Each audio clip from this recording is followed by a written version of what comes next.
Afternoon, everyone, and welcome to our September State Advisory Council meeting. I'm Dr. Morgan Crossman, and I am the Executive Director of Building Bright Futures. And we are so happy to see people in person for the first time in a very long time. So thank you for those of you who are in the room with us today. Thank you for the 20 of you that are virtual. And thank you for those of you who have sent representatives of your institutions, especially because we have a really, really big slate today for our agenda. So our September meeting, we are dedicating to our policy recommendations on behalf of the State Advisory Council Network. So what you should have in front of you, and if you don't, please grab one by the door, but it is our 2025 policy recommendations draft.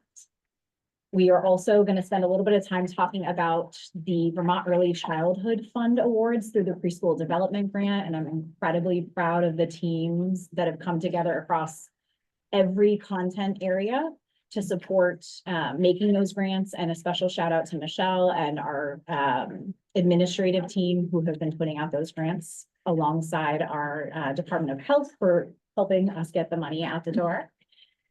And then the two things that we really prioritize during these meetings, and even more fun in person, is building relationships. So we're excited that you were able to come and spend some time together in person, but to really say, okay, how do we strengthen our State Advisory Council as a team, but also the entire network as a team in this effort?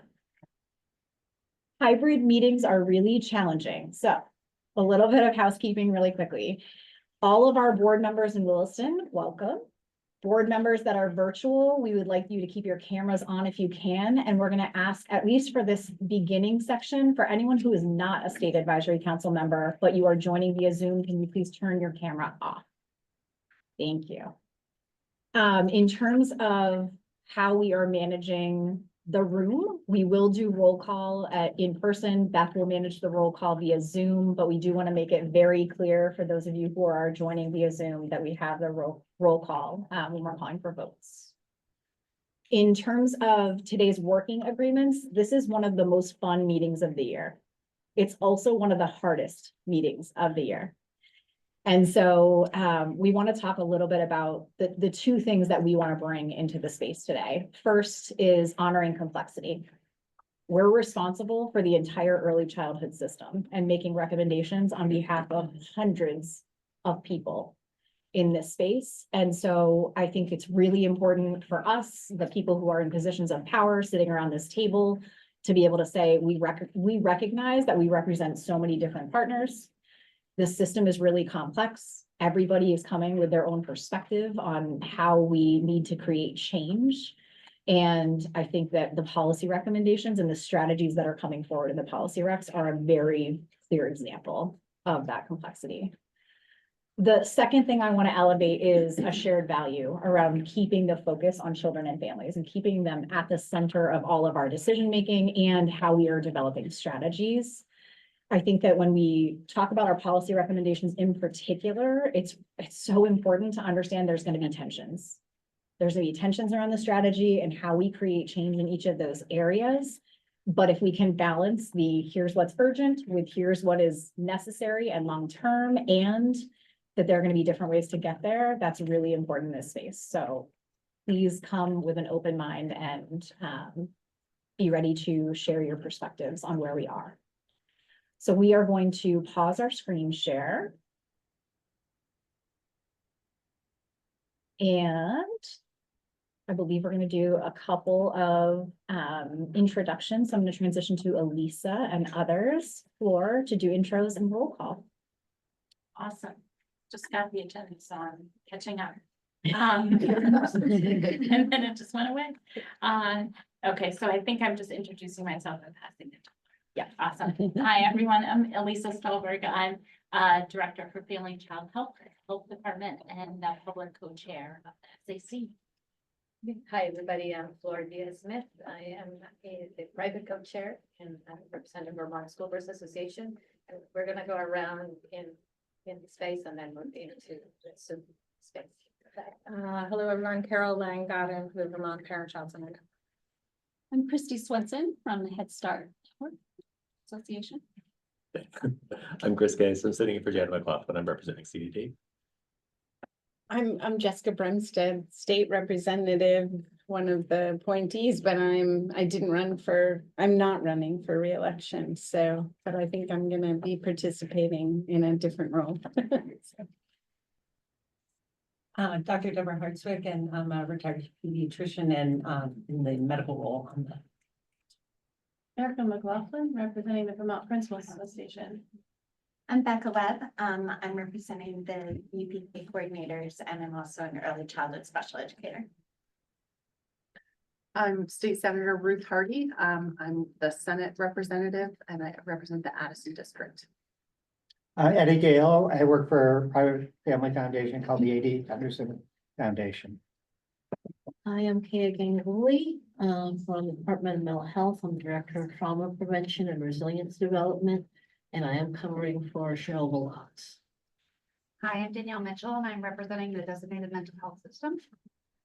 I am Amber Houston and I'm a parent representative. We're transitioning back to doing online. Yes. So let's Let's transition to online Zoom folks, starting with Sharon. Hi, everyone. I'm so disappointed not to be there with you in person today. I'm Sharon Harrington from the Vermont Association for the Education of Young Children. Dimitri, and then Kiana.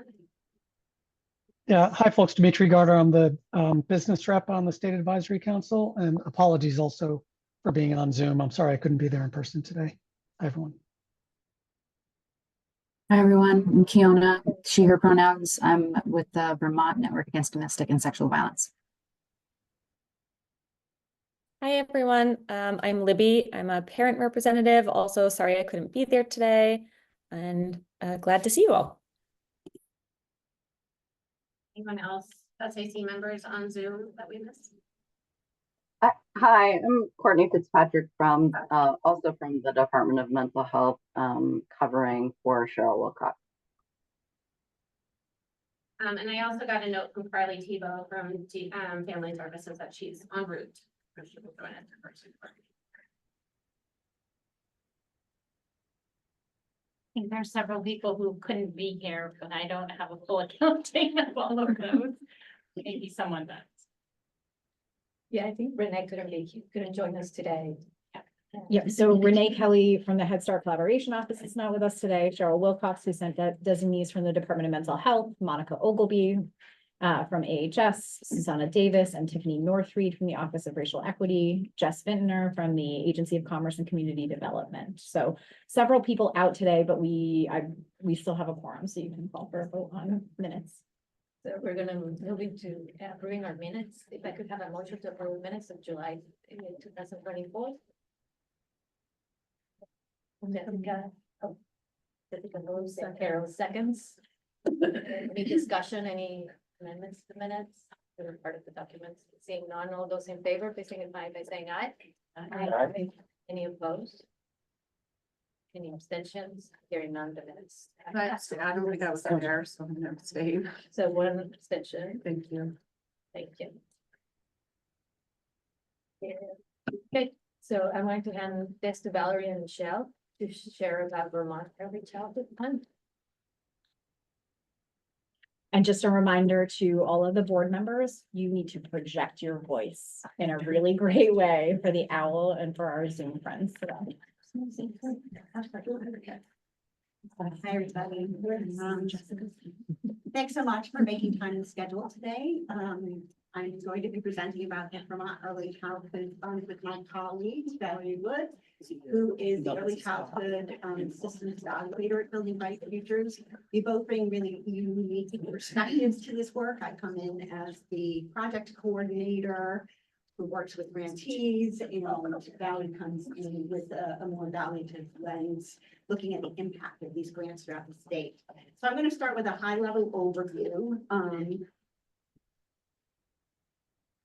So far we've issued $2.75 million in grant awards, and because these are reimbursement-based grants, the funds trickle out on a monthly basis depending on the needs of the grantees. Awards have been made to 43 different projects throughout the state of Vermont.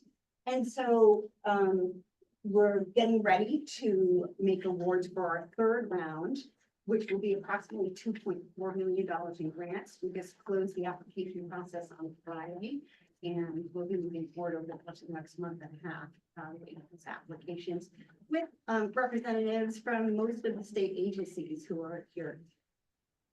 Key considerations include alignment with the priorities in the preschool development grant application, making sure there is a statewide distribution of funds, and supporting efforts that directly address diversity, equity, and inclusion throughout the state.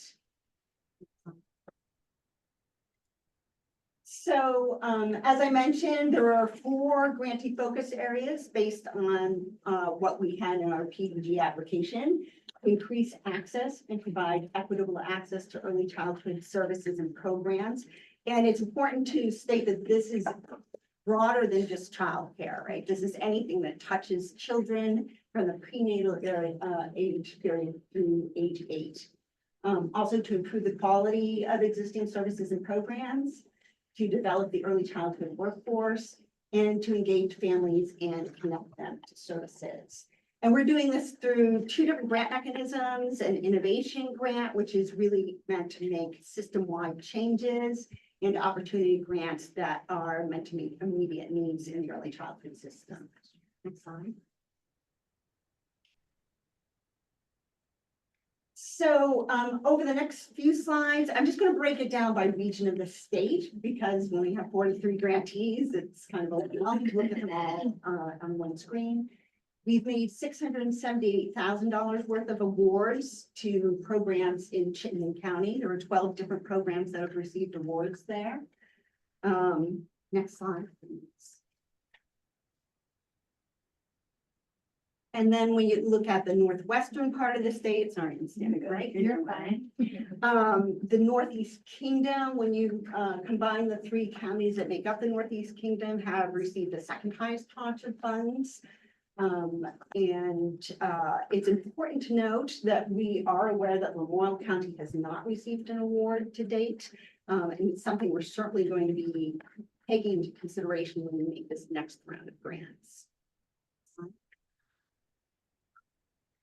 When you look at the southern part of the state, the distribution is pretty equitable. We're making awards in the $100,000 to $200,000 range by AHS area in the state.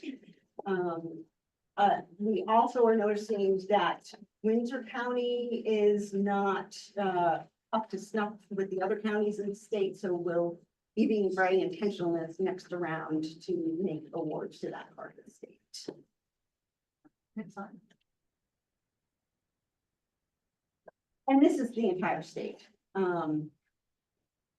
So again, really great distribution throughout the state. It's also worth noting that there was a small grant made to an organization that's working statewide to get funds out to communities. And so I will turn it over to Valerie to talk about the evaluation. Great, thank you. Next slide, please. All right, so Michelle just gave you the big picture overview through this granting mechanism, the number of programs that we're touching, what that award distribution looks like throughout the state. What we're going to do now is tell you the story of the round 1 grantees. So we're going to kind of narrow that focus because we have 2 rounds that are currently active and the third's about to be made. But round 1 are kind of in that kind of closeout period. So they're starting to share some information with us about the impact in their communities. So we're really excited to kind of elevate those stories that they're bringing to us. So in round 1, there were 19 grants made, and each of those awardees has submitted a mid-year impact report. So across those 19 reports, what Michelle and I did is we reviewed them and we applied a protocol to say, okay, what are some of the trends, both qualitative trends and then some quantitative data that we can elevate based on that review? Across those 19 mid-year impact reports, this protocol that we utilized identified a total of 69 impact measures. So it's not a one for one. It's not like each award is having one impact. We're talking about multiple impacts at multiple levels. So we're really excited about that. Next slide, please. So one of our questions was, how are the VECF funds helping children and families? And we're really trying to think about this as it relates to the Vermont Early Childhood Action Plan, the VCAP. We think about that as, you know, our North Star, the statewide strategic plan. So when we apply that protocol of those 69 measures, 33 mapped onto outcomes for children and families. There's some examples listed here. I'm not going to read them off, but just to give you kind of the high level overview, we are maintaining or expanding access to childcare. We know that's a huge piece of the puzzle for families. Can they access care in their regions? We're helping families get connected to other related services to improve the quality of their life. We are thinking about family engagement in new and exciting ways and making sure that families have the opportunities to connect with one another and also engage in learning opportunities. And then we're thinking about how we're reaching communities that speak languages other than English. Next slide, please. Our other kind of big question that we want to elevate for you today are how are we helping the EC workforce? So again, applying that protocol, we had 31 measures that are examining the ways in which we're supporting that workforce. And we think about that broadly. There's different terms that we could use there. And so some of what that looks like is providing funding so that staff can access additional learning or professional development opportunities, including conferences, training, mentoring, coaching support, access to college. And want to elevate that we're also supporting new Americans in pursuing some of those avenues. So broadening the pathways into the workforce. Next slide, please. So now I'm going to turn it back to Michelle, and she's going to elevate some of the specific stories. So these come from some of those impact plans, and they help ground those themes in the reality of like what this looks like out in the communities. Thanks, Valerie. So the three stories that we're highlighting today help to show three different areas of investment that these funds are contributing to. And so this first story is about Wonder in the Woods. It's a childcare program in Dummerston, Vermont. Dummerston's an incredibly rural program, community. And when Billy first applied for funding, she was looking to expand her program. And then she found out several months into the grant that her landlord was not going to be renewing her lease.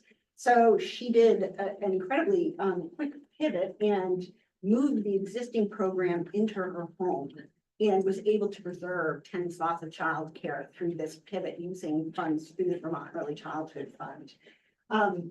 And the thing that really struck me in my conversations with Billy about this is that the VECF funds, prior to the grant, she had been considering an exit strategy.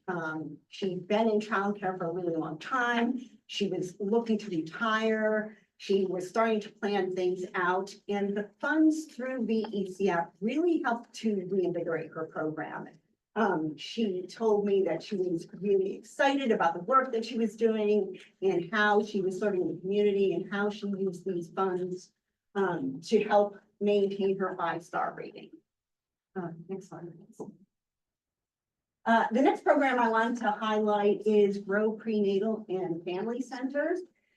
So they use the funds to establish support groups for families of children who either were currently in neonatal intensive care or who had recently left neonatal intensive care. And so they established 3 programs. And what I love about their story is that they really were listening to the needs of the parents in the program. They went in thinking, okay, we'll have the family fill out surveys so that we can establish how these support groups are helping them in their journey.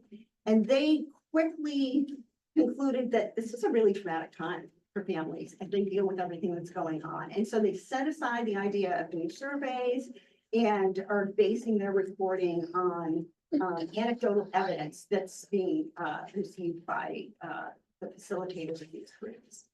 Next slide. And then the last program I wanted to highlight is one that's being done by Lund. So Lund has an early childhood education program. And as they were reflecting on the demographic distribution of the children in their program, they realized that the demographic, racial, ethnic backgrounds of the children they were serving did not reflect their workforce. And so they wanted to make sure that they were providing training for people from the immigrant communities whose children they were serving. And so they did this by creating a paid training program that would include one-to-one mentorships. They, in their first round, brought on 3 different trainees. One who was originally from Somalia, one with an Arabic background, and another person from Nepal into the program.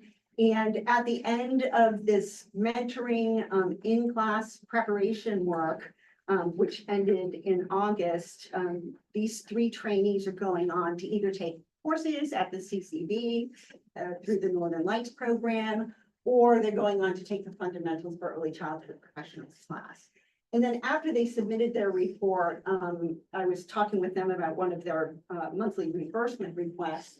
And at that point, they'd actually hired one of their trainees to work for their program and were able to bring a new trainee in.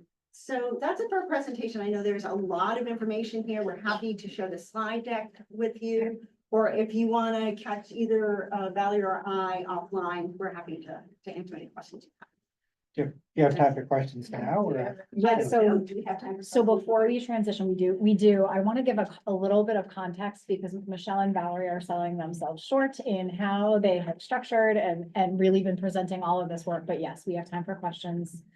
I think overall, it's really important to note that the preschool development grant, it's a national grant program. It runs on this really incredible but competitive cycle.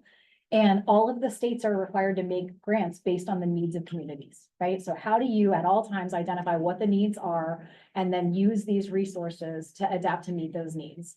The flexibility they gave us as a state was, do you want to focus on 0 to 5? Do you want to focus just on early childhood education slots and capacity? And we said, we want it to be as holistic as possible. We want to support early childhood as broadly as possible and prenatal to age 8. So just so you know, there were decisions we made as a state coming in, which is why you're seeing such a broad array of how we're supporting kids and families.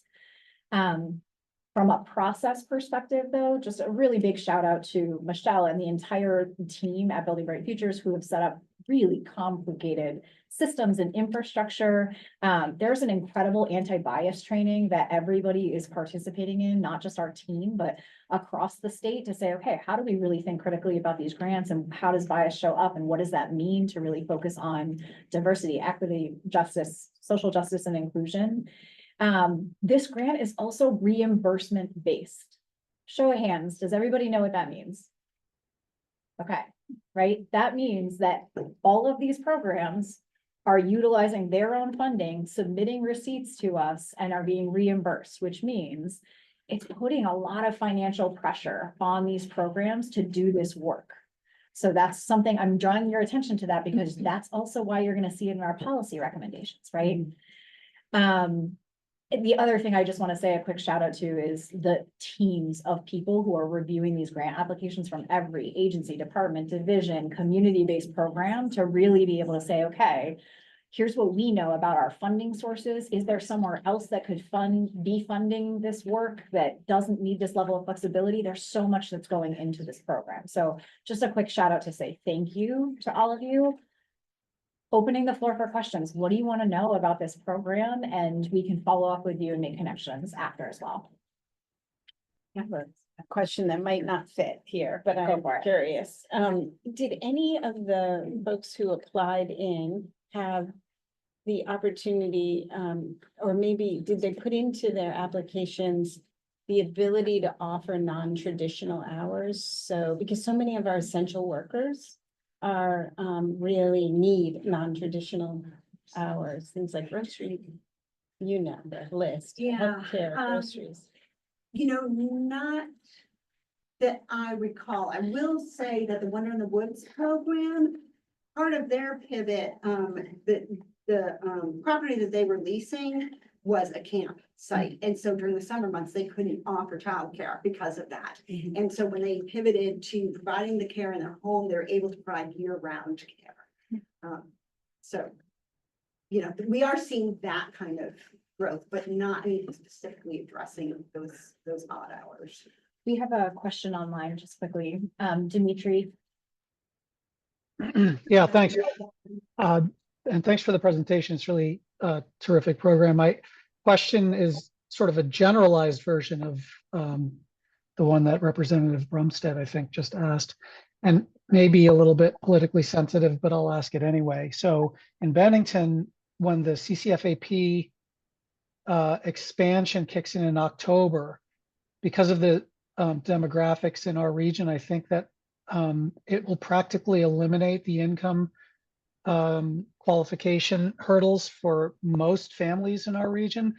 However, I am concerned about other service need barriers that might prevent access, especially for kids that really need access to pre-K. And I'm curious if any of the projects that you've funded have looked at measurement around access, in particular service need disqualifications, and how many families or how many kiddos are not getting access because of service need requirements, which could be really useful for further policy tweaks moving forward. Understanding maybe not everybody agrees that the service need is a barrier. My concern is in our community, I believe it is. Curious if any program work or data collection is focused on that. So I know that one of the programs that was awarded funding in Bennington County, Myers County Children's Care, Child Care Center, specifically applied for funding so they could expand their wellness team there. That was going to be present specifically to work with children and families who had higher needs than what they were dealing with directly in the child care center. We also have a program, Janet Esmond Family Room, that is working to address the needs of immigrant populations and specifically non-English speakers to help them with things like applications for CCFAP, applications for WIC, the kinds of supports that they quite frankly have a more challenging time applying for because of the language barriers. As far as assessing that, we allow, because we really want our grantees to be doing the work, we allow them to establish what impact measurements they're going to be taking. And we work with them at the start of the grant to determine, okay, what are the things that you want to measure through this grant and how are you going to do that? And then we ask them to reflect on that at the mid-year point and then at the final closeout of the grant. And I would add, I don't remember the specific program, but some programs that are using the funding to access additional professional development or training on behalf of their staff, it was directly targeted at thinking about children that have different behavioral, social, emotional needs and making sure staff feel well equipped to address those behaviors in the classroom and making sure that the staff have a kind of circle support around them. So that's another piece of it. Dimitri, before we transition, I think it's also important for folks to know that the feds require us to submit so much data on all of our grantees in addition to our own grants. So we are tracking slots, we are tracking to the best of our ability, both qualitative and quantitative data. And we're working with the Agency of Education as well as the Pre-Kindergarten Education Implementation Committee, PEIC, on how we think about our data specifically for pre-kindergarten education alongside the Child Development Division. So even if you're not seeing it specifically within this grant or a specific program, we are working on that and you'll see that come through our policy recs as well. Hey. So, and you may not have the answer to this, but I'm curious.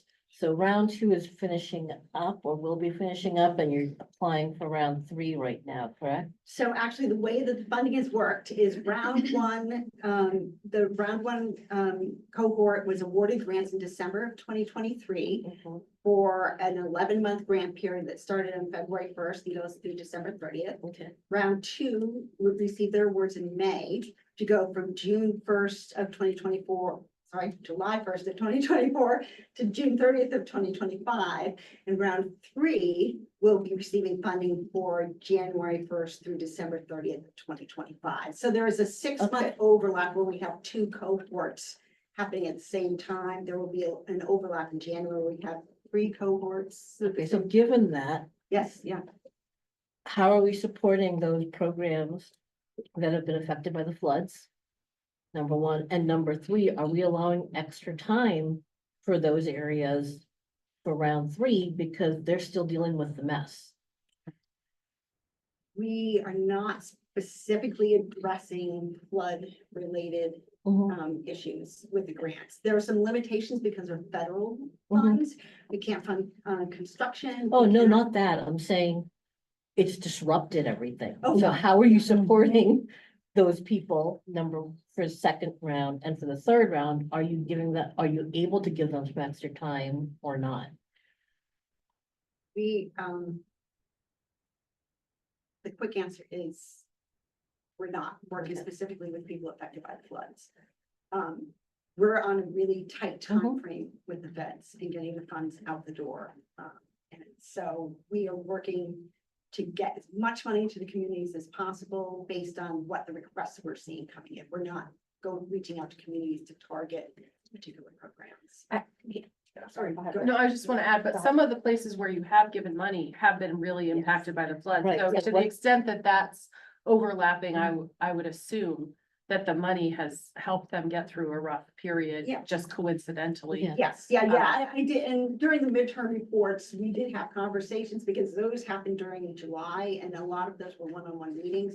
And I spoke to several grantees who were like, we made out okay. The community didn't do so well, but we only got an inch of flooding in the basement and were able to close for a couple of days and come back online. And I'll elevate, I think through the underpinning of all this is utilizing a continuous quality improvement lens. And so when you shared the story of rural prenatal center and they recognized, they had some assumptions that they would be able to go in and collect survey data. And then they came back to Michelle and said, hey, that idea didn't really work, but they were really being responsive to the needs of the families. And so, Michelle interfaces with the programs a lot more than I do, but certainly if I was reading the impact report and I saw a big shift from what they had planned to do to what they actually did do, I would have some of those questions from a supportive point of view, tell me the story of why that pivot was necessary and how did that actually reflect the realities of getting the work done? I do think this grant, to Michelle's point, is really challenging in some ways where we can't support infrastructure, we can't support construction costs. There's so much need for that right now, and the funds can't be used for that. But then there's all of this flexibility around how it can be used. And so we're really trying to map that in partnership with our agency leaders who also have funding, right? So we've been working to spend out ARPA dollars in really strategic ways alongside, all of these federal and state and then private philanthropic dollars. And so if something isn't funded here, we're able to go to some of our other funding partners and say, okay, here's the top 5 biggest needs. What does that mean? What could your support role look like?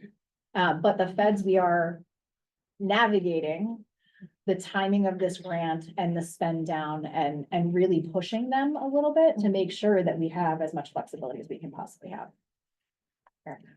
I wonder if public education is asking for that financial support as well. Yeah, so we made 2 grants to different supervisory unions. One went to King Health East Unified Union School District, and one went to North Mansfield Unified Union School District, specifically because of the work they were doing with early MTSS and supporting their communities. I've got a follow-up question on that. Are we able to target, just continue that conversation? So if we know that, for example, one of the things that you guys have been talking about is that the best outcome for kids are influenced by how good our educators are, right? So is there any way that we can target some of the money that you still have? Because we have so much data of where it would be well used to develop the staff specifically in early, because that's one of the things that we've been driving for a long time, right? Can we target without having, because sometimes people don't come to the table, right, and are the ones that come and ask for it, but we know that that creates an impact. So can we target, just a question? Yeah, I mean, that's something for us to discuss internally. I think we can absolutely discuss it as part of the next grant round with that full grant making team and as a part of the bias training that's coming up, right? How do we think about the next round of this grants and where funding needs to go, and how do we think about it from that lens? You have time for any more? I will give you two more, Becca and then Eddie. I'm real quick, it's not a question. I am looking at the beautiful map across the state. And I'm following up on kind of the themes we've been having going, and I'm thinking with a coaching hat on about all the beautiful connections that this map really is for those folks. So while you're not out like targeting a program to increase X, Y, Z, or to fix flooding issues or like, all these people now have broadened the BBF network and the interconnection of like, you might not be the right person to call for my needs right now, but I know somebody, right? And that somebody can get me hooked to somebody else. I think beautiful map. Thank you for saying that. Incredible work to this team and everybody that's making the grants. To Erica's point though, right? How do we as a network and how do we as a board make sure that people know that this is an opportunity and how to access it? I'm thinking specifically about our regional council tables and, all of these different spaces where we have the ability to disseminate this in a different way. Just a quick summary of the innovation systems grants, or have people been taking up on that? Yes, yeah, so we've made 5 awards to innovation grantees so far. Northwestern Regional Medical Center is doing, they hired people so that they could expand the developmental assessments, specifically looking at children who potentially could have autism spectrum disorder, and they were able to cut wait times down from 180 days to 90 days by the 6-month point, and they're looking to cut it down even further by the end of the first year of the grant. Let's see, who else did we award funds to? Sorry. Jen Esmond. Oh, Jen Esmond Family Room, they're doing amazing work. They hired a bilingual community interface person who originally was coming in to develop some modules to put out to people who were Spanish speaking in the community to help self-determine what they wanted to learn about within the community that was affecting families. When the staff person came on board, there was just such a large need at the direct service level that she's been doing a lot of direct service work, including hosting paperwork nights where all kinds of representatives, including CCFAP, WIC, all kinds of government programs come in, and people bring their paperwork to her to help them complete the paperwork to submit it. Myers-Crowdy Children's Campuses, I mentioned earlier, they received an innovation award in the spring round so they can expand this wellness team that's going to be working with families. Seed and Sow, many of you are aware of Seed and Sow. They are using the funds so they can offer free seed certification to family childcare homes and childcare centers throughout the Northeast Kingdom.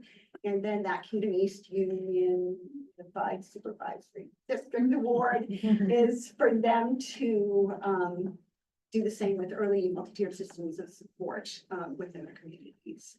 So those two in particular, I love the way that they pair together to meet the needs of the childhood professionals in the region, depending on what level they're at. So, Okay, thanks. All right, quick round of applause for Michelle and Valerie. It's so important. Thanks, Katie. Thanks, Katie. This grant is a significant undertaking. PDG gave us the opportunity to significantly expand over this 3-year period in such incredible ways to support communities. So also a quick shout out to the preschool development grant directors who helped us bring $24 million into the state to support this effort. All right, 2 deep breaths from everybody in the room and on Zoom as we transition into policy recs.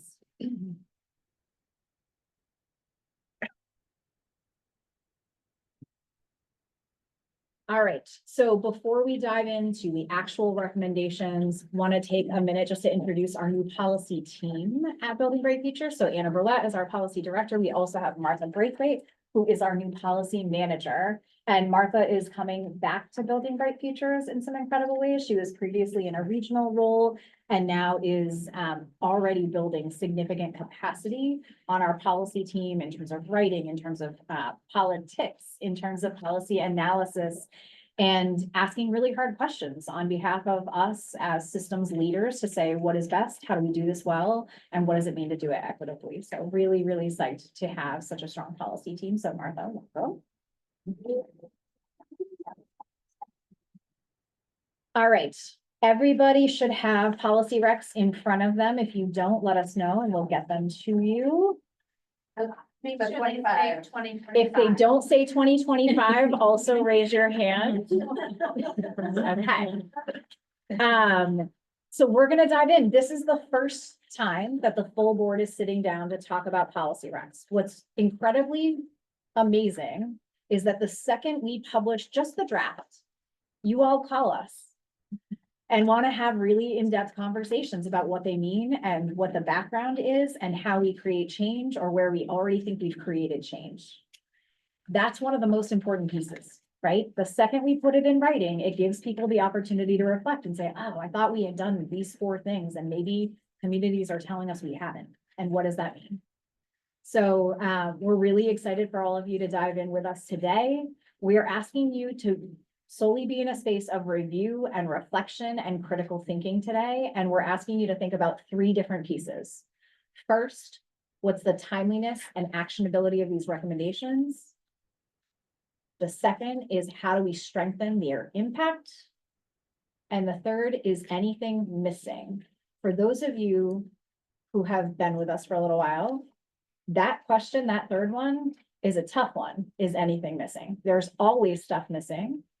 And our board was very kindly providing feedback that our slate is always too big last year. So again, for those of you who are new, we've pared them down. We've simplified in really strategic ways. We know there's stuff missing from here. We want to hear it though today. Today is the time for you to say, as a board and members of the public, you're missing one of the most critical things on behalf of the system. Here's what it is. And how do we think about moving it into action? There is no voting today. It is fully discussion based. We want to hear from you. Our October State Advisory Council is where we'll bring the full slate into final policy recommendation endorsement. So I'm going to turn it over to Anna to walk us through or to start the walkthrough of policy recs. And we will be doing some Zoom rooms and breakouts throughout the session. Thank you, Morgan. So first, I'm going to start off by talking just a little bit about the process of how we work as a team to get to you this draft that everybody's taking a look at today. I'm not going to spend too much time, but do just want to draw your attention. Folks should have a copy of some information that we've spent the past year or so developing, articulating what is really a very qualitative process. So please feel free to refer to that as we think about the recommendations and following today. So it is this process for BBF is really about landing at a slate of recommendations that is reflective of the collective voices in our network who have been participating at BBF tables over the course of the year. So that is at VCAP committees, that is at regional councils, and that is all of you on this board.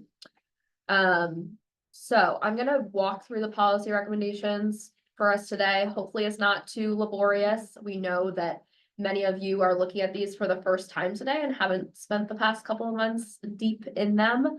There will be a chance to provide us feedback after some reflection, but really just kind of want to turn your attention to what is in them first.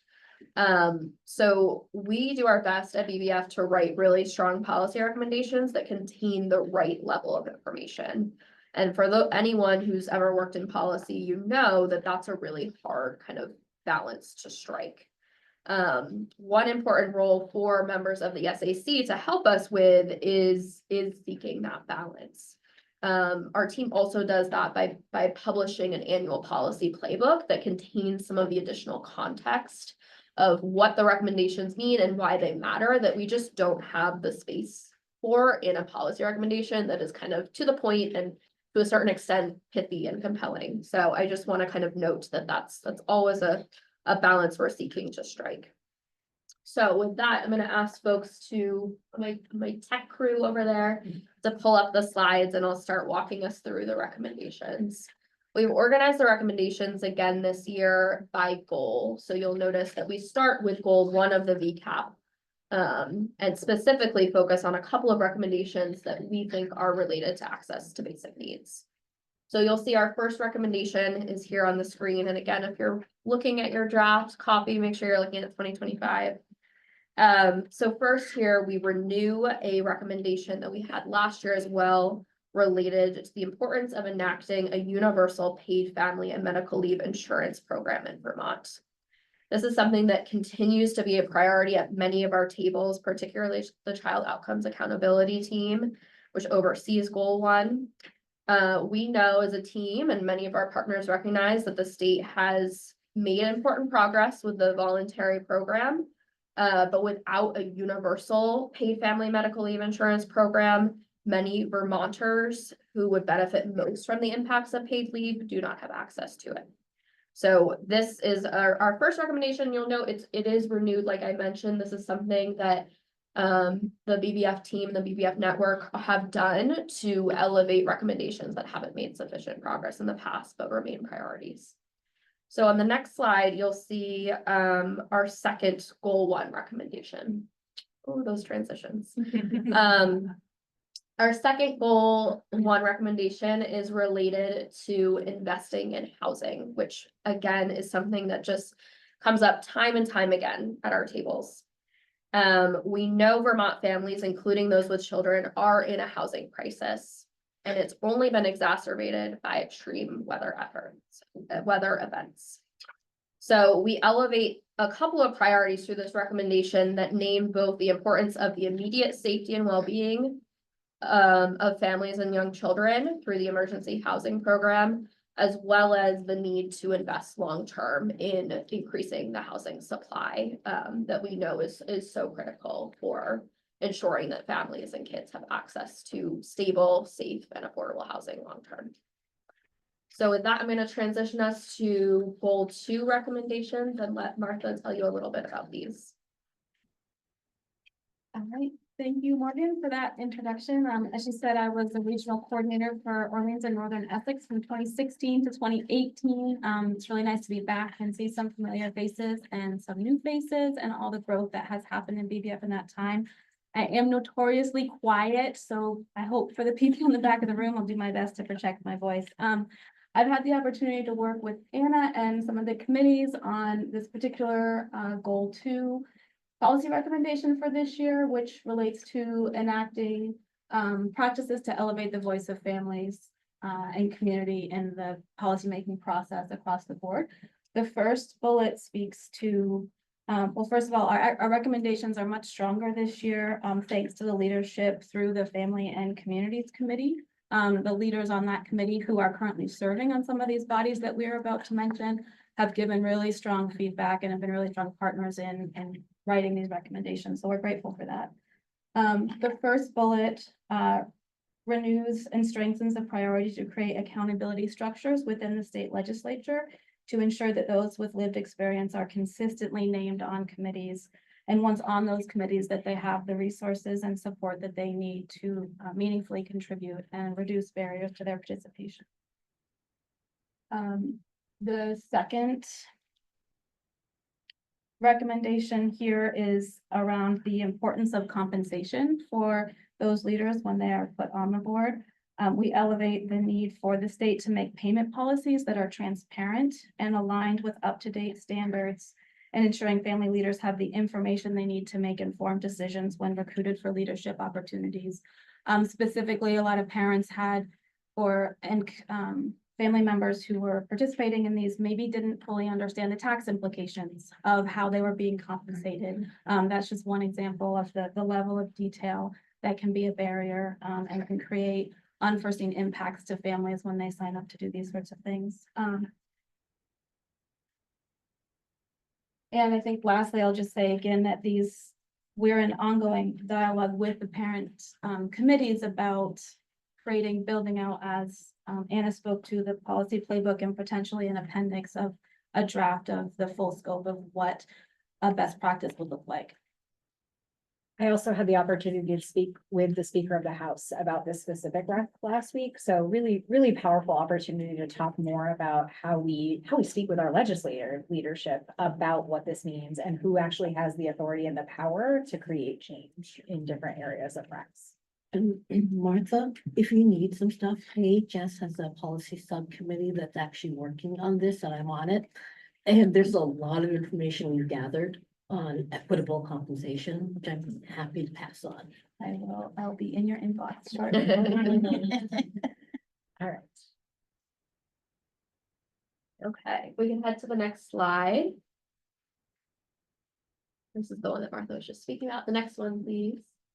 Thank you. Okay, so moving us on to goal 3. Under goal 3, based on feedback from the Early Learning and Development Committee, we are renewing our previous recommendation related to our current universal pre-K system with some tweaks based on what we are hearing again from communities. So here we really renew our commitment as an organization and network to the importance of maintaining our current universal pre-K system and program, and the elements of it that we know are really leading the way in the country in terms of best practices and serving both 3- and 4-year-olds, including a mixed delivery model. We also here name the importance of really continuing to center the developmental needs of young children. This recommendation we see as really critical in helping us continue to advise conversations this coming legislative session that may take place following the release of the Pre-Kindergarten Education Implementation Committee's work. This pre-K recommendation also really emphasizes a need that I think many of us are familiar with, both previously and of course within PEIC's work, which is the need to have, to really increase and strengthen our current systems related to data collection and research for UPK. So really, in order to continue to strengthen the program, a recognition that we need additional data on all sorts of things, from staffing to student characteristics, to student outcomes and more. But we also, through conversations over the past couple of weeks, have better understood how much resources and staff capacity that really is going to take. So you will see kind of in future drafts of the slate of recommendations, us calling more attention to the need for some financial investments in that system in order to collect the data that we're talking about. Last, under goal 3 related to this section, thank you. We have a recommendation that's actually coming out of the Child Outcomes Accountability Team, really elevating or emphasizing the importance of childcare access for vulnerable populations, specifically families navigating homelessness. So this recommendation suggests that we consider presumptive eligibility, which is really not just like the service need or requirement of families experiencing homelessness being eligible for CCFAP, the Child Care Financial Assistance Program, but really this idea of presumptive eligibility is an assumption that once a family who is experiencing homelessness is looking for childcare, they are assumed eligible for a certain period of time so that their access does not lag due to all sorts of paperwork and requirements. So this really would go a step further than existing policies as we understand it, and allow for that immediate access to care. Okay, I'll move us on to the next slide and talk a little bit about more recommendations related to goal 3, really kind of targeting high quality services for families experiencing adversity. So this next couple of recommendations really comes out of our close partnerships with the Family Services Division, which we're thankful for, as well as the Office of the Child, Youth, and Family Advocate, who's been doing really wonderful work in this area. So here we renew a previous policy recommendation related to the importance of fully funding the comprehensive child welfare information system, an IT system that is critical for improving the quality and oversight of Vermont's child welfare system. Additionally, we really kind of urge the state to use upcoming informative reports and federal reporting requirements to inform programming and finance decisions that could improve services for children and families. This really goes back to government accountability and utilizing research and work that is happening to inform next steps and policy. Okay, our next number of recommendations also are under goal 3, but are related to the early childhood workforce. So here we are elevating a number of potential strategies to support early educators with navigating the complex social and emotional and behavioral needs that we understand they are experiencing in programs. So these again are coming from the Early Learning and Development Committee, as well as conversations with many partners. We know that this is continues to be a sore spot and a crisis for children and families, but also really for early educators. And are doing what we can to elevate some strategies that we think have some momentum. So the first here names the importance of early educators having access to sufficient support staff and specialists that are critical to meeting the diverse needs of children in their programs. So this includes OTs, PTs, instructional coaches, paraeducators, and more. The second recommendation elevates the importance of really early childhood partners and stakeholders working together to identify other priority investments that would support early educators in implementing the highest quality teaching practices that will support them in ensuring the inclusionary discipline practices are eliminated and that children's social emotional needs are supported as well as possible in programs, which really is a part of high quality care. So I'm going to turn us over. The next slide should be goal 4, and I'm going to let Morgan tell you a little bit about these. We always leave data for last, and everybody always wants me to make it sound sexy, so there you go.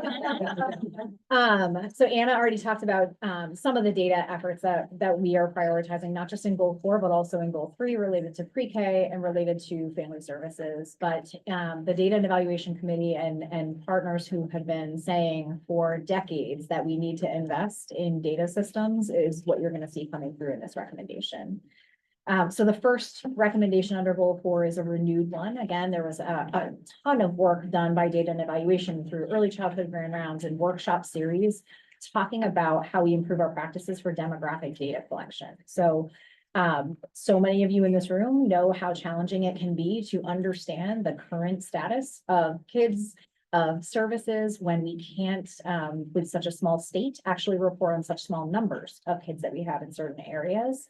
And there's some really big challenges with how the federal government requires us to report some of this data.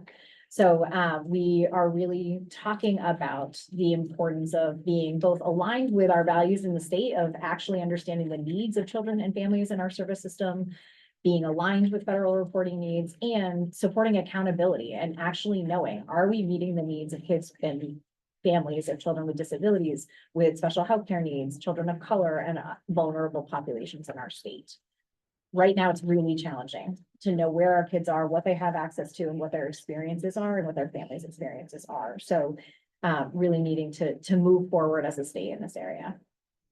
The next set of recommendations in this area is really around IT. Again, people get so frustrated when we talk about the importance of needing strong data systems, and we as a state cannot tell you where our kids are and what they have access to in so many different areas, which means it's really hard to make strong policy decisions and know where to put resources. So Some of the recommendations in this area are, again, coming through specifically to support the Child Development Division and thinking about fully implementing and funding and resourcing the Child Development Division's information system. So many acronyms, CDDIS, Chris Case, is that right? Okay. CDDIS, and really thinking critically about, again, what capacity is needed to actually do this work, both on the ground and what sort of data literacy and the state needs in terms of capacity to do that well. And you'll likely see an adaptation of this series of recommendations because we've had several conversations with our agency leaders and others to say, how do we prioritize the level of urgency that's needed for our youngest and most vulnerable kids through Children's Integrated Services? And the fact that we do not have a data system at all in the same way that we do in other areas. So really, really proud of the work of the CIS state team in thinking critically about this and the Child Development Division as a whole, but really thinking about the best path forward for how we get that data in a meaningful way, in a timely way, so that we understand what we need to ask for to support those kids. All right, next set of recommendations in this area are around infrastructure, right? And so we talked a little bit about this related to Vermont Early Childhood Fund. When we think about the funding opportunities and what equitable access to funding actually looks like, we are still struggling. The feds are not helping us in this area, right? There's so many limitations to our funding and our procurement policies. There's tensions. And right now we really need to figure out how we equitably allow partners across all of the early childhood system to compete for state and federal dollars in a meaningful way. We need to figure out the reimbursement-based funding and advance payments, right? We are putting organizations, small organizations, nonprofits, folks who are working with kids and families in a really tough position where they may not be able to make payroll because they are trying to write grants and then be reimbursed for trying to provide services to kids and families. And I think that that was really one of the major lessons learned in year one of the Vermont Early Childhood Fund in trying to run a program like that. So really exploring all of the different strategies to remove these barriers for funding for all of our partners across the state through advanced payments. All right, we've just talked at you. We hope that level of information on the recs is the right level, especially if you haven't been able to dive in. We're going to transition into smaller groups and care sharing. Sorry, and I'm going to kick it back to you. Thank you, Morgan. So we will all be coming back together. I imagine people have a lot of questions and kind of immediate reactions and feedback. We will have a chance to all debrief. So I just want to name that it's sometimes uncomfortable to not be able to ask your question right away. But first we want to kind of encourage folks to just take about 5 minutes in the room. For those in the room, we would like you to just turn to a partner or two and reflect on the overall slate with your neighbor.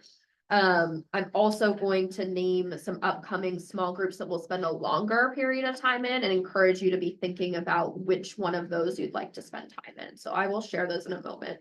But your questions to think about with a neighbor are, what are you most excited about? What could be stronger or clearer? And what is missing?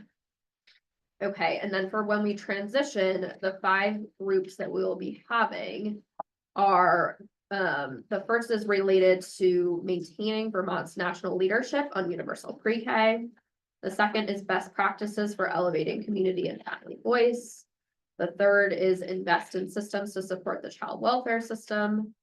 The fourth is invest to ensure inclusion and meet social emotional needs. And the fifth is make critical investments in data and tech infrastructure.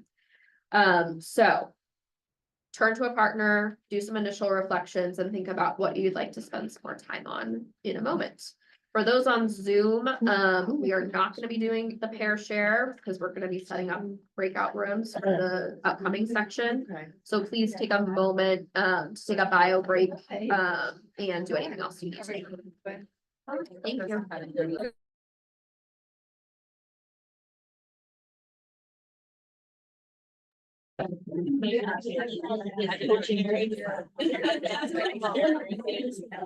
All right, I promise we're going to give you all time to talk to each other the rest of the afternoon. We're not going to talk at you.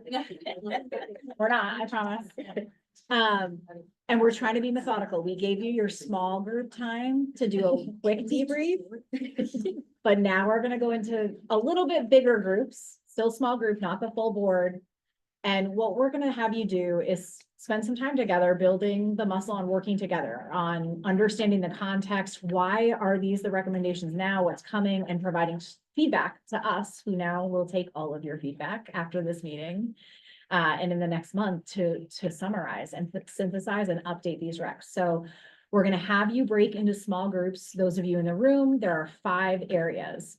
Please don't all sit at the same table. But we're gonna have one group talk about maintaining Vermont's national leadership on universal pre-kindergarten education. We'll have another talking about best practices for elevating community and family voice. Another on investing in systems to support the child welfare system. Another on investing to ensure inclusion and meeting the social emotional needs of children. And the 5th in making critical investments in data and technological infrastructure. So before you move or do anything, the 3 framing questions are the same. What are you most excited about? Where are these things already strong? The second is what could be stronger or clearer? And the third is what's missing. And so the way this is going to work for those of you in the room, we are asking members of our state advisory council to be in groups together across these 5 areas. And then BBF staff, we'd like you to be together to debate these areas. And then other partners who are here hanging out with us today, we want you to be together in a space talking about these recommendations. And what we're going to do is give you 15 minutes to talk about one area. And then we're gonna switch and mix it up, and then you get 15 minutes to talk about another area. You can't have all 5 groups. Please don't float like I'm going to. You will stay in 2 groups. We'll give you the time cutoff and we'll ask you to switch. And then after that, we are gonna come back all together. State Advisory Council, we're gonna ask you the 2 questions. First, what are you really excited about? We want to hold you to the strengths. Do not go right into challenges and where to change things. And then we'll ask you where to strengthen, and then we'll open it up for public comment and more discussion.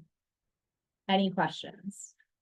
Just a process note, we're actually only gonna do 10 minutes per small group because we need enough time to come back and regroup. Are the small groups within the larger? I'm confused as to what, we talked about 3 different types of groups, like group 1. Yeah, so Go ahead. yeah, so the SAC is going to be in 5 small groups. So Okay. for those of you on the SAC, just pay attention to this for a moment, and then I'll give others instruction as well. So if you are on the SAC and you'd like to talk about universal pre-K, please gather in this area. And you can start to move there now if it helps your brain keep track. In this corner, we will have folks interested in talking about community and family voice and best practices related to that. In this corner, we will have folks on the SAC interested in talking about the child welfare system and improving those systems, which was good placement. And then over here, we will have folks interested in talking about inclusion and meeting social emotional needs. And then we will have a 5th group kind of gather some chairs over in this section who are interested in talking about investments and to data. And okay, and then we'll help others find their people too. Go for it. That's not on our list. Okay. All right. So thank you so much for diving in with us on policy recs in small groups. I feel like we just changed the world together. And we'll see where we land at the end of the day. But we're going to talk a little bit around what your thoughts and feedback was as you dove in and discuss these things with your colleagues. So as we start, SAC members, I really want to hold you to the strengths and what you are excited about in this draft slate of policy recs. I'm not going to make every single one of you speak. However, we do want to hear from those of you on Zoom and those of you in the room. So starting with those on Zoom, if there's anybody on the State Advisory Council who would like to share a reflection on what you're really excited about in this draft slate of recs.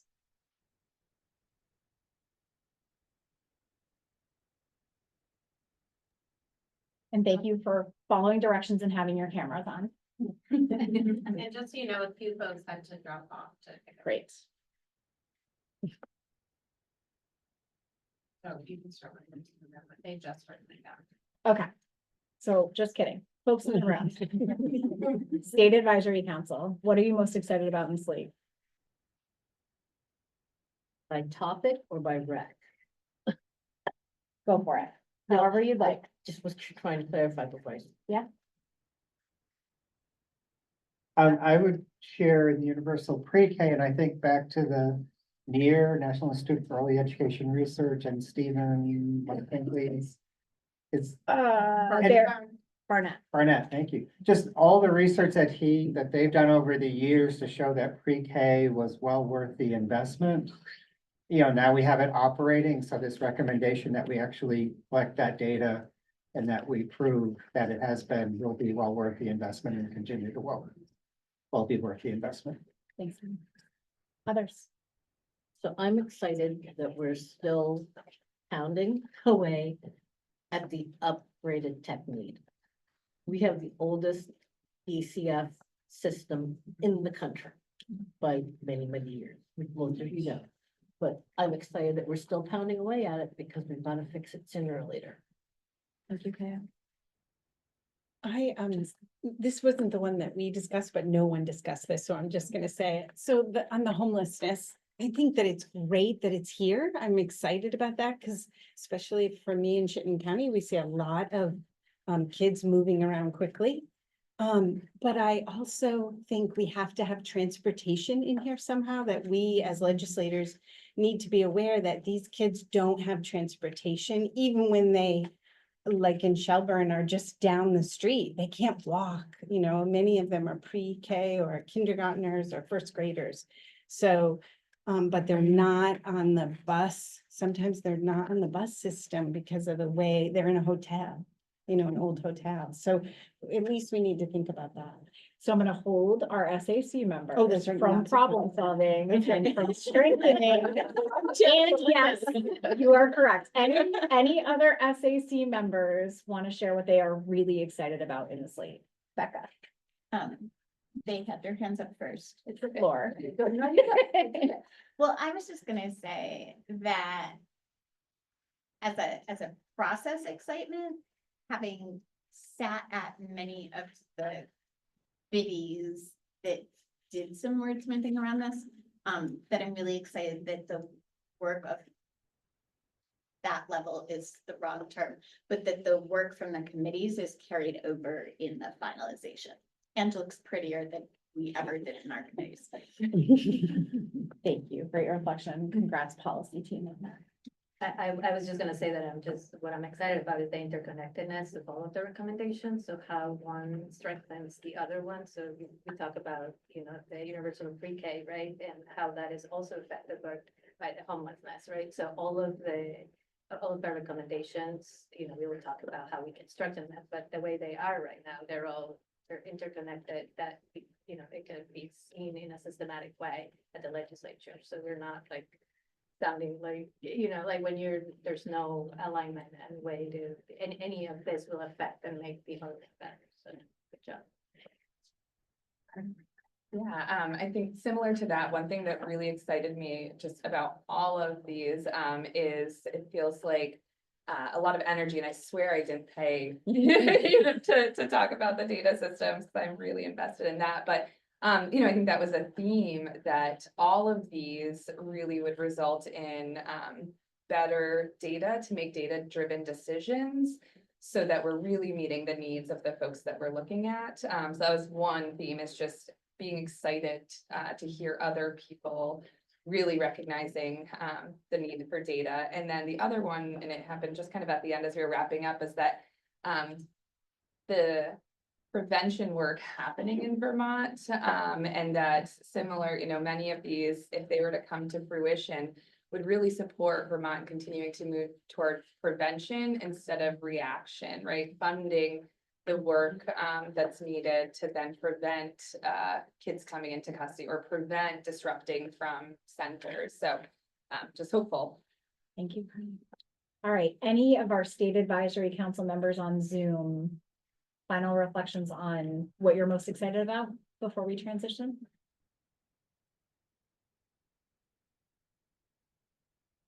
All right, so let's talk, again, SAC members, we have about 5-6 minutes. What could be clearer or stronger? And let me preface this by saying, just because you don't say it out loud doesn't mean we don't want to hear it. We want to hear it. We need it in writing. We want it through the survey form, and we want it as much as you can in discussion. So any reflections on what could be clearer and stronger, and if there's anything missing? SAC members first. The two things that I focus on, first, I was on the family participation group, and we talked about the recommendation about family members being on boards. And Jessica and I have talked about this multiple times. But first of all, just specifically, this isn't JFO's role, so they shouldn't be named in here. But what I heard from our family representative on the board was just having some kind of guidelines that are given to everybody to say, hey, welcome to this new state board you've been appointed to. Here are all the things you should know about being on a state board and how it works and your responsibilities and how you're paid and all that. And Kaya, I think you have a bunch of work that you've done at AHS that if you could send me, because I think it should be more than just early childhood boards, it should be all of them, and I might be able to incorporate it into a bill that just covers all state boards that have people with lived experiences that need that. I will tell you, it's what we have is targeted towards what states are doing. So it's like, because, you know, I work for AHS. Yeah. I can, it'll give you some good ideas. Yeah. I have to contact the head of our committee because she's holding all of it. Okay, that would be But I'll great if get I it. could have that, and I'll take a look and sort of made a commitment to try to do some work in that area, as chair of government operations. But the thing that when I first read these, the housing recommendations were ones that I would like more meat on these bones, because this is a repeated recommendation. I think we had housing last year on here as well. And I get sort of frustrated when I talk to people who are like, we need to do something about the housing. We need to give more people more days on the motel program. And that's actually not solving the housing problem to give them more days in a pretty bad program. You know, it's not a great place for people to be living. And so, you know, our group who talked about this, we came up with nothing, but or nothing that was, I mean, we came up with a lot, but not anything like concrete that we could put in here. But I really feel like if people who can really focus in on thinking about what could we put in here that's specific to housing for families with young children, that could be something more than give them more than 80 days on a bad program. And, you know, is it case management? Do we put case managers in schools and early childhood programs? Do we, you know, create specific types of housing? I want more details, and I want it because you all are so good at thinking about this from the perspective of early childhood. And I think it would be helpful to get that so we can really move on it next session. Super helpful feedback. Really important discussions that we should have after this meeting about this, how do we build more and stronger strategy? I think this one is one of the ones that is the most challenging, most controversial, right? Because we all believe that hotels and motels are not the right place for our kids. And right now, they are there, and then they are also in tents and in cars and in, you know, other unsafe spaces. So how do we do the urgent and the long term, and what is our responsibility? Other SAC members. Yes. Let me go to an SAC member that has not spoken at the table yet. I would like to reiterate the transportation need. I think again, with the homelessness, we can get kids into childcare, but if families can't get them there in a legal and safe way, we're not really doing them a service. I also have questions around the tracking of some of that homelessness and how, whether childcare financial assistance folks would be the ones doing that, who are already pretty stretched, and just sort of what that would look like. I think it's lovely. I'm excited to think that that's a possibility for folks who would just, eligibility would be assumed and they'd have immediate access, but what are the logistics of that look like? Thanks, Carol. Transportation is, public schools have to pick up kids. just to be clarified, there is, it's not, probably not perfect and not ideal, but public schools pick up children that are homeless and bring them to school.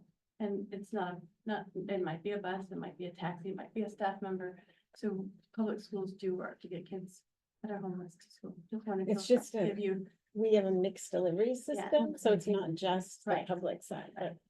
I'm sorry, go ahead. Can Yeah, I, go ahead, Erin. So one of the pieces we talked, the group I spoke mostly about was the public pre-K. And having Act 76 acknowledged into the recommendation was something that we talked about. Certainly appreciated, again, the data need. The ADM for 4-year-olds was something that we discussed. And then it's also noted somewhere else in terms of funding for pathways. We talked about it earlier for licensing. So I wrote down AOE license pathways for early educators. Thanks, Erica. Sharon. We'll go to you next. Hi there. I'm really disappointed not to be there. Such a bummer to not be there and talking in person. So I was in 2 different groups, had really good discussions, and I just wanted to share a couple of reflections from both of them. When we discussed the pre-K section, it was noted that the specifics in the data collection was very helpful because having served on that committee, I know that having that data was really apparent that that was one of our challenges. And someone in our group thought that it might be stronger in the top section. We were very excited about the commitment to mixed delivery and 3 and 4-year-olds, but should we consider something more aspirational also embedded in that, whether it's expanding access, but not necessarily as specific as stated in Act 76, but expanding access could mean that it's hours, it could mean setting, it could be a variety of things. So that was the feedback from that section. And then I also participated in the inclusion group where we were focusing on the early childhood workforce. And what stood out to me is that we're in the second bullet, looking at teaching practices that are developmentally appropriate, and that connects to the Sunrise Review application that's at the Office of Professional Regulation right now, where we've applied for, like there's 3 possible outcomes of the designations from that review. And one is that it's like a registered profession, mandatory without required qualifications, or 2, that it's certified, voluntary with qualifications. But as we talk about data and ensuring that we have a well-prepared workforce that understands the developmental needs of children, having a licensed, regulated profession really would ensure that we have, it's mandatory with required qualifications, which seems like this is what's needed, especially when we're talking about that the educator is, the key to quality and outcomes. And that specifically, we're talking about children from birth on. So we've spent, like you just referenced, a mixed delivery system, someone did, and I think it's similar to that. So I just wondered if that might be an added bullet in that section. Thank you, Sharon. I'm gonna pause our SAC member feedback just for a couple of minutes to do public comment and then come back, because I feel like our board would like more time to talk about a couple of things. So I'm going to pause and open the floor for public comment first in the room and then on Zoom. Anyone who is joining, members of the public, members of the BBF team, reflections on what you loved, what's missing. Allie. Hi, everyone. Will you introduce yourself? Let's Grow Kids. It's great to see you. Just really following up on Sharon Harrington's comment. So much to love in here since you're having us condense. Really just amazing that BBF is going on the record, putting a, stake in the ground on so many important things in early childhood system. And for me, I'd like that to be comprehensive because that's what is happening here, ECAP and all of this great work. So with that lens, I'd love to see also just a more significant early childhood workforce recognition. It would fit right in that section. I don't know if it's too late to do that now, but it just feels like so much the focus of the rest of the work is dependent upon this. We need 2,000 more early educators. We made such a great stride in this, but we're never gonna get out of this workforce crisis writ large, let alone with early educators, if we're not all working on it together. And it just feels like a miss to not have it right in this important document and acknowledge that way, especially when this is something so historic as a Sunrise application for establishing the first in the country profession of early childhood education right now with the Secretary of State's office. So, thank you. Exactly. Other members of the public in the room who would like to speak? Lee. We just wanted to, we spent a lot of time talking about the universal pre-K, and we're really glad that it's as strong as it is, and we would suggest recommendation to focus also on the importance of UP pre-K coordinators and the value that they bring to each region with their coordination capabilities. And we weren't sure how many regions are still missing that incredible value, but we hope that could add something that's specific about that. Great feedback, thank you. Any other members of the public in the room?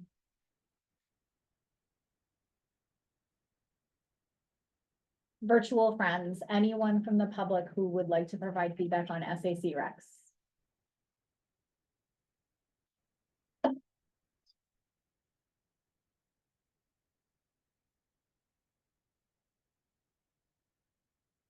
All right, turning it back to the board. I know we are already at time, but it feels like you have a lot to tell us about Policy Rex. So let's take 3 more minutes if you're able to. If you need to go, you absolutely can, but other feedback for us around what's missing and what can strengthen the slate in the room or virtual.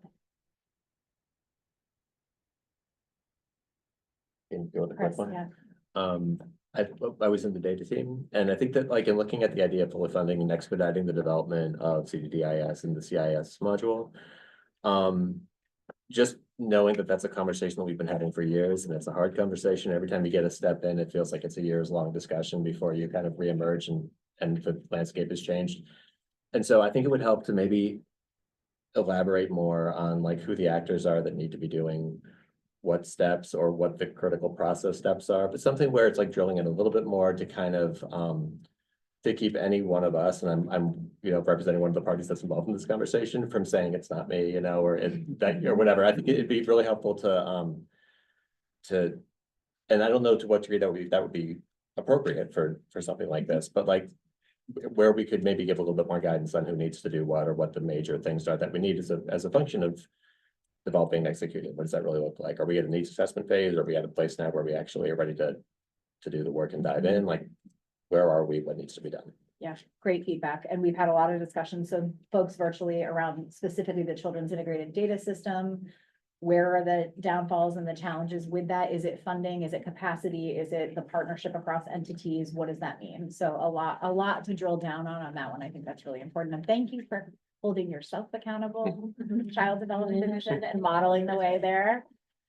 Any other feedback, Erica? So, excuse my naiveness around this. So, having been a principal for a long time, I have hired a lot of early childhood educators who have a license from the Agency of Education. So what I'm hearing in different settings that we're asking for this license, I'm like, but we already have one in Vermont. So just wanted to put that out there. And based on this group, like this board, and knowing that there's that Secretary of State request, and we have an already established early childhood license, what is our role in that in terms of these recommendations? Because I would imagine that there's some confusion like around it, and I'm sure a difference of opinions on, you know, what this group should support. Great question. And I think this is another area for the board and for subgroups of the board who are really interested to dive in more and have follow-up discussions, because we are at a turning point in this area. And it is our responsibility to come in and say, here is the vision and the strategy that we're moving forward with as a state. And we need to be able to name that. So I would invite and I'm looking at my team, happy to facilitate or at least be in the room for some of those discussions around how to clarify all of the different paths that we're talking about, because I do think that some of it is either misinterpretation, assumptions, or just some of the underlying tensions And we need to name them because we are gonna need to move forward with a slate on this one. So happy to facilitate that, especially because we are gonna ask you to vote in October. It's not a full consensus vote, right? We will be moving forward a slate. But I would like people to get as far as we possibly can before that. Dimitri and then Kaya. Yeah, just picking up on some comments that Chris just made about the data collection systems.